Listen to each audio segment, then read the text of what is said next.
নমস্কার বন্ধুরা, মনীষা রান্নাঘরে সবাইকে স্বাগত। প্রতিদিনের মতো আবারও নিয়ে চলে এলাম নতুন একটা রেসিপি। আর এই রেসিপি হচ্ছে যেমনই সুস্বাদু তেমনই স্বাস্থ্যকর।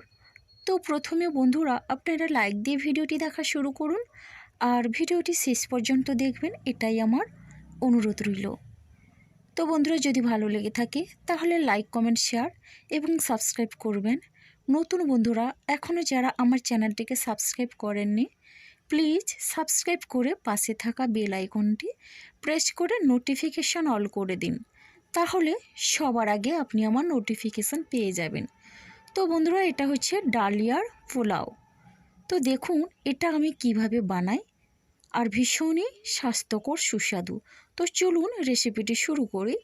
তো প্রথমে এখানে আমি হাফ বাটির কম নিয়েছি ডালিয়া, আর এই ওজন বলতে গেলে এখানে আছে 150 গ্রামের মতো ডালিয়া।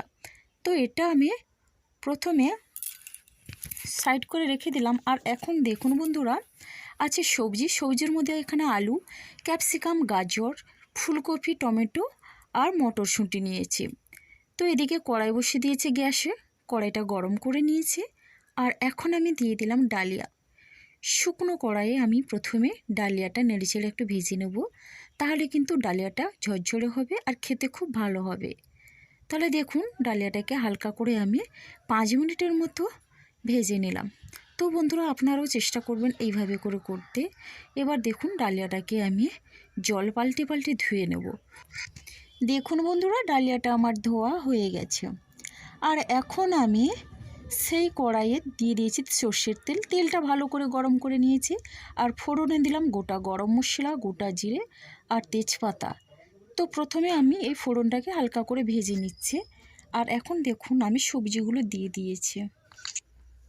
তবে হ্যাঁ, সব সবজিগুলো দিলাম না, এখানে ফুলকপি, আলু আর গাজরটা দিলাম, যেহেতু এগুলো সেদ্ধ হতে একটু দেরি হয়, তার জন্য আমি আগে এই সবজিগুলো দিলাম।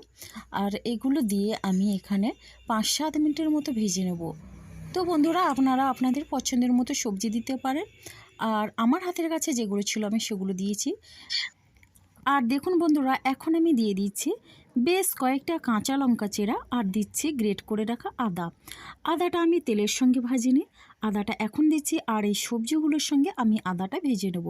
আপনারা যদি চান তেলের সঙ্গে আদাটাকে ভেজে নিতে পারেন, তবে হ্যাঁ আদাটা এখনই দিলে খুবই ভালো হয়।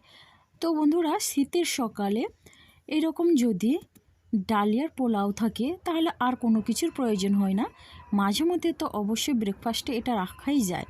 তো বন্ধুরা দেখুন কাঁচা লঙ্কা আর আদা দিয়ে এটা ভেজে নেওয়ার পরে বাকি যে সবজি ছিল টমেটো আর ক্যাপসিকাম, মটরশুঁটি, আমি সেটা দিয়ে দিলাম। আর সঙ্গে দিয়ে দিলাম পরিমাণ মতো লবণ। এবার লবণটা দিয়ে ভালো করে আমি এই সবজিগুলোর সঙ্গে মিশিয়ে নিচ্ছি।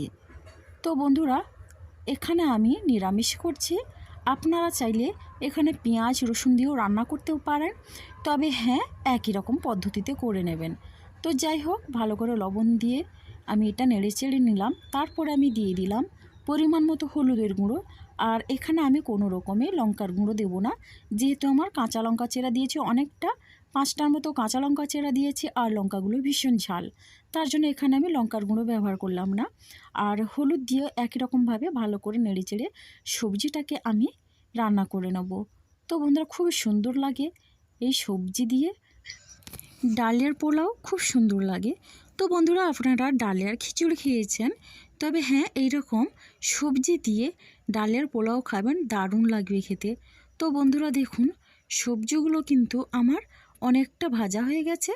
আর এখন আমি দিয়ে দিলাম ডালিয়া। তো ডালিয়াটা ধুয়ে রেখেছিলাম ভালো করে, তো ডালিয়া দিয়ে দিলাম। আর ডালিয়াটা দিয়েও একই রকমভাবে নেড়েচেড়ে ভালো করে সবজির সঙ্গে আমি ভেজে নেব। তো আগেও আমি ডালিয়াটাকে ভেজে নিয়েছিলাম, আর সবজির সঙ্গে যেহেতু মশলাগুলো দেওয়া আছে তার সঙ্গেও ডালিয়াটা ভেজে নিলে খেতে খুবই সুন্দর লাগবে। তো বন্ধুরা কারা কারা আমার মতো করে এইভাবে ডালিয়ার পোলাও বানান অবশ্যই কমেন্ট করতে ভুলবেন না। তো বন্ধুরা ডালিয়ার পোলাও শীতের সকালে আপনারা অবশ্যই মাঝে মধ্যে বানাতে পারেন। আর এখন দেখুন আমি 1 চামচের কম দিলাম ঘি, আর ঘিটা দিলে কিন্তু খেতে খুবই ভালো লাগে। তো বন্ধুরা ঘিটা দিয়ে আমি ভালো করে এটা নেড়েচেড়ে মিশিয়ে নিচ্ছি। আর দেখুন সবজি আর আমার ডালিয়া খুব সুন্দরভাবে ভাজা হয়ে গেছে। আর এখন আমি জল অ্যাড করে দিচ্ছি। তবে হ্যাঁ, জলটা আমি দিচ্ছি 1 বাটি জল দিচ্ছি। আমি হাফ বাটির মতো ডালিয়াটা নিয়েছিলাম আর সেই পরিমাণে আমি 1 বাটির মতো জল দিলাম। তবে আমার যদি জলের প্রয়োজন হয় আবার, তবে অবশ্যই জল দিয়ে দেবো। তো বন্ধুরা, ঢাকনা দিয়ে আমি এটা রান্না করে নিয়েছি 10 মিনিটের মতো। এবার 10 মিনিট পরে দেখুন ডালিয়াটা কিন্তু আমার অনেকটা সেদ্ধ হয়ে গেছে। এবার আরও 10 মিনিট আমি এটা রান্না করে নেব। তো বন্ধুরা, পরিমাণটা অবশ্যই সঠিকভাবেই দিতে হবে, জলটা ঠিকঠাক করে দিতে হবে। আর আমি কিন্তু এখানে আর কোনোভাবে জল অ্যাড করব না, যেহেতু আমার ডালিয়াটা সেদ্ধ হয়ে গেছে। আবারও ঢাকনা দিয়ে আমি রান্নাটা করে নিলাম।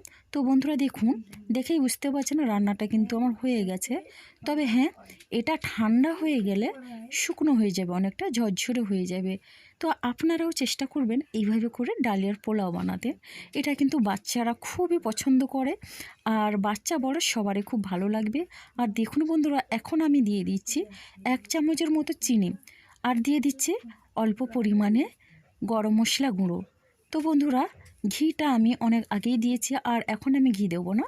তো চিনি আর গরম মশলা গুঁড়ো দিয়ে এটা ভালো করে আমি নেড়ে চেড়ে মিশিয়ে নিলাম। অসাধারণ লাগে ডালিয়ার পোলাও। তো ডালিয়ার খিচুড়ি খেয়েছেন, তবে হ্যাঁ, ডালিয়ার পোলাওটাও একবার খেয়ে দেখবেন। এবার দেখুন, ঢাকনা দিয়ে আমি রেখে দিয়েছিলাম 5 মিনিটের জন্য। এবার দেখুন অনেকটা ঝরঝর হয়ে গেছে, আর এটা এবার পরিবেশনের জন্য আমি নিয়ে নিচ্ছি। এইভাবে ঝরঝরে ডালের পোলাও কিন্তু অসাধারণ লাগে। বন্ধুরা, মাঝে মধ্যে কিন্তু এটা অবশ্যই বানাবেন, দেখুন সবাই কিন্তু খুবই তৃপ্তি করে খাবে। তো সকালবেলার জলখাবারে এটা কিন্তু অসাধারণ লাগবে। তো বন্ধুরা, আমার এই রেসিপিটি যদি আপনাদের ভালো লেগে থাকে, তাহলে অবশ্যই একটা মিষ্টি কমেন্ট করবেন। তাহলে কিন্তু আমার নতুন নতুন ভিডিও দেওয়ার জন্য উৎসাহটা কিন্তু অনেকটা বেড়ে যাবে। তো বন্ধুরা, তাহলে বলবেন কেমন হয়েছে আমার এই ডালিয়ার পোলাও। আজকের ভিডিওটি আমার এই পর্যন্ত, আর আগামীকাল আসবো আবার একটা নতুন ভিডিও নিয়ে। তাহলে যেসব বন্ধুরা আমার ভিডিওটি ফুল ওয়াচ করলেন, আপনাদের অসংখ্য ধন্যবাদ, আর অনেক অনেক ভালোবাসা রইল আমার সোনা বন্ধুদের জন্যে। আপনারা সবাই সুস্থ থাকুন, ভালো থাকুন, ঈশ্বরের কাছে প্রার্থনা করি।